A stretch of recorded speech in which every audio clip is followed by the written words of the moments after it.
पहाटे 6 वाजता आम्ही रूम सोडला आणि मार्लेच्या बाजूने प्रवास सुरू केला. हा प्रवास इतका सुंदर होता की तुम्हीच बघा. हा प्रवास केलेला अनुभव दिसतात.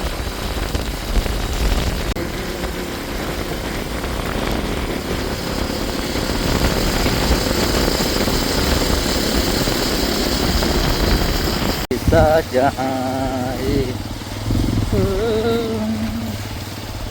कहाँ गए हम, कहाँ खो गए हम, एक ऐसी ज़मीं है, दिलों का जहाँ है. आमचा 2 व्हीलरचा प्रवास संपला आणि आमची आता खरी कसरत सुरू झाली. जंगल ट्रॅकिंग. गाडी पार्क खाली करून आम्ही जंगल ट्रॅकिंगला निघालो. डोळ्याला वगैरे पण लागण्याची शक्यता राहते बरं का. काय झालं धरते असं आपल्यामुळे पाठीमागच्याला पण त्रास. जंगल आहे छान आहे तसं तसं वरचं ऊन काय खाली येत नाही.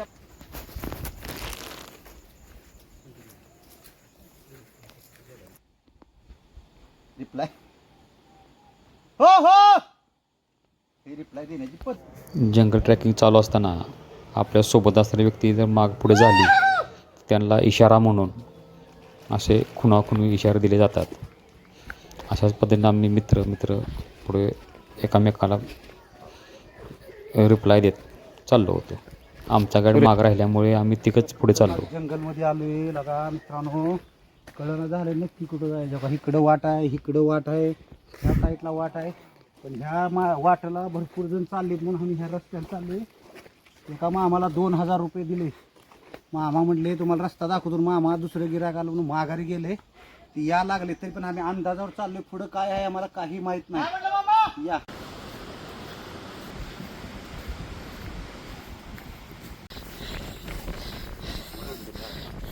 5-6 किलोमीटर चालल्यानंतर थांब रे त्याला थांबायचं. आम्ही थोडी विश्रांती घेत चालत पुढे चाललो.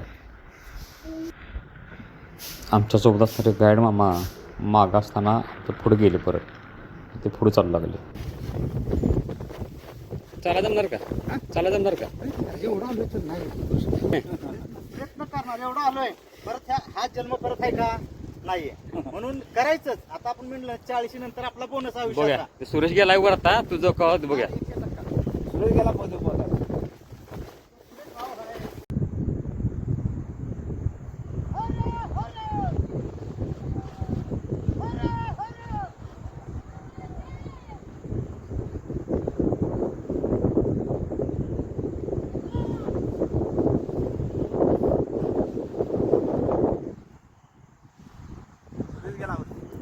ते नाही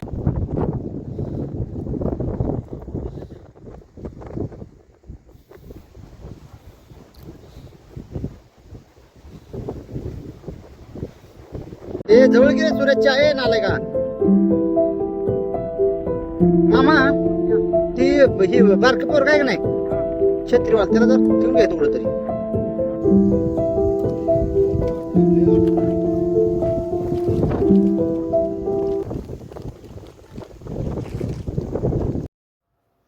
आम्ही सगळी अडथळे पूर्ण करून एकदाशी त्या ठिकाणी पोचलो. त्या ठिकाणाचं नाव म्हणजे लिंग्याचा डोंगर. तिथून जे दिसणारं दृश्य आहे खालच्या बाजूला मार्लेश्वर आहे. मार्लेश्वरच्या बाजू पडणारे धबधबे आहेत. ते तिथून दिसणारे दृश्य अतिशय सुंदर आणि मनमोहक आहेत.